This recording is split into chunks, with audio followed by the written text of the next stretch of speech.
سمجھیے کہ ایسپیکٹس ہیں شخصیت کے. ایک کچھ احوال، کچھ حالات ہیں جو اس پر وارد ہوتے ہیں. کبھی کوئی بیماری آ گئی، کبھی کسی حادثے میں جو ہے وہ زخمی ہو گیا، کبھی کوئی نقصان پہنچ گیا کسی اعتبار سے، کسی نے اسے کوئی نقصان پہنچا دیا، تکلیف پہنچا دی. یہ ہے جو اس پر وارد ہو رہا آ رہا ہے. اس کے بارے میں نقطہ نظر کیا ہوگا ایمان والے شخص کا؟ ایک ہے کہ مجھ سے صادر ہو رہے افعال، اعمال. میرا ہاتھ ہے کچھ کر رہا ہے، میرے پاؤں ہیں میں مجھے لے کر چل رہے ہیں، میری آنکھیں ہیں وہ دیکھ رہی ہیں. تو میرے جو یہ اعمال ہیں اس کے لیے پھر میں اسکیم بناتا ہوں، بڑے پلاننگ کرتا ہوں، نقشے میرے ہوتے ہیں، میری امنگیں ہیں، میری تمنائیں ہیں، میری آرزویں ہیں، میری ایمبیشنز ہیں. اس کے لیے میں بھاگ دوڑ کرتا ہوں. اس کے بارے میں ایمان کا نقطہ نظر کیا ہوگا؟ تو یہ دو نہایت لطیف چیزیں ہیں سوچنے کی.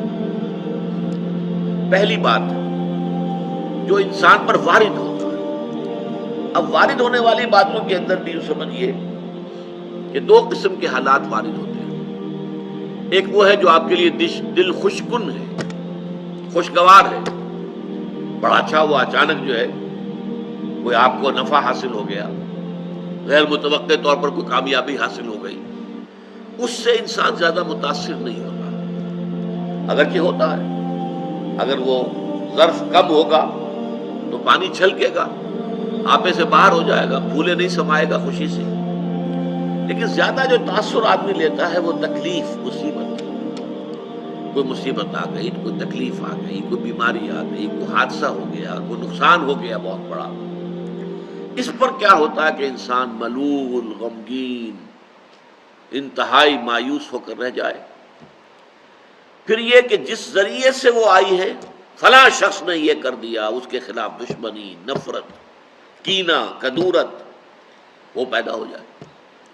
یہ تو ہے ایک عام طرز کا جس کے اندر کہ ایمان نہیں ہے.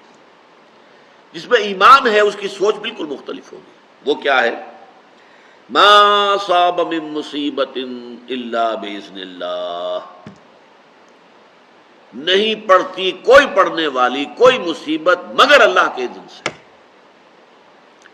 جو بھی کچھ ہوا ہے، پہلی بات یہ جان لیجئے کہ وہ اللہ کے علم کے بغیر نہیں ہوا. واللہ بکل شیء علیم، یہ آیت اسی پر ختم ہوگی. اللہ ہر چیز کا جاننے والا ہے. اچانک یہاں کچھ نہیں ہوتا. یہ اندھا بہرا مادہ جو ہے یہاں پر اس کی کار فرمائی نہیں ہے. در حقیقت فیصلہ اللہ کا چل رہا ہے. جو شے بھی وقوع پذیر ہوتی ہے وہ ایک تو یہ کہ اللہ کے علم میں پہلے سے موجود ہوتی ہے، دوسرے یہ کہ اللہ کے اذن سے آتی ہے. چاہے کسی ذریعے سے آئے. کسی نے آپ کو اٹھا کر پتھر دے مارا، اس نے پتھر پھینکا آپ کی طرف، یہ اس کا کام تھا، یہ اس کا عمل تھا. اگر اللہ نہ چاہتا یہ پتھر آپ کو نہ لگتا. آپ کو لگا ہے تو یقیناً اذن رب سے لگا ہے. اب انسان اگر سوچے، میں یہ بھی کہہ سکتا ہوں کہ یہ پتھر مجھ نے مجھے مارا، اور میں یہ بھی کہہ سکتا ہوں کہ اللہ کی طرف سے آیا. اب سوچ سے نقطہ نظر میں کتنی بڑی تبدیلی آ جائے گی. پہلے نتیجے میں غصہ، انتقام، غضب یہ پیدا ہوگا اس شخص کے خلاف، اور دوسرے نتیجے میں یہ کہ ٹھیک ہے اللہ کی طرف سے ہے، جو اللہ نے چاہا وہ ہو گیا. فلاں نے یہ کر دیا، فلاں نے یہ کر دیا، فلاں نے مجھے اس تکلیف میں ڈال دیا، فلاں کی وجہ سے مجھے یہ نقصان ہو گیا. ان سارے سے برو کشیر سے پیچا کہ ہست و بود مرا، کہ اقدہا کے مقام رضا کشود مرا. اللہ کی طرف سے آئی ہے، میں راضی ہوں، میں مطمئن ہوں، میرے رب کی طرف سے ہے. جو کچھ ہے من جانب اللہ ہے. ما اصاب من مصیبت الا باذن اللہ. نہیں پڑتی کوئی پڑنے والی کوئی مصیبت، کوئی تکلیف مگر اللہ کے اذن سے. اللہ کے اذن کے بغیر پتہ تک نہیں ہلتا یہاں پر. اس بات کو یقین کے درجے میں جان لیجیے. اللہ کے اذن کے بغیر اس کائنات میں پتہ تک نہیں ہل سکتا.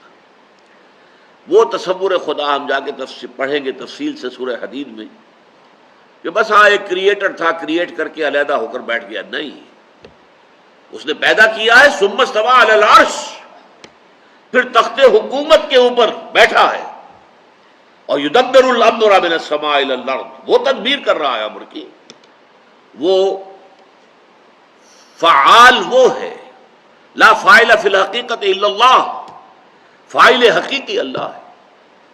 تو ما اصاب من مصیبت الا باذن اللہ ومن یؤمن باللہ یہد قلبہ، اور جو اللہ پر ایمان رکھتا ہو، یہ ہے وہ ثمرات ایمانی کا تذکرہ، اللہ اس کے دل کو ہدایت دے دیتا ہے۔ ہدایت کس بات کی؟ تسلیم و رضا کی۔ سر تسلیم خم ہے جو مزاج یار میں آئے۔ اے اللہ، اگر تیرے لیے تیرے حکم سے یہی تھا کہ میرا بچہ فوت ہو جائے، میں مطمئن ہوں، تو نے دیا تھا، تو نے لے لیا، اس پر صدمہ کاہے کا؟ کوئی اس میں بھی خیر ہوگی، کوئی بھلائی اس میں بھی مضمر ہوگی۔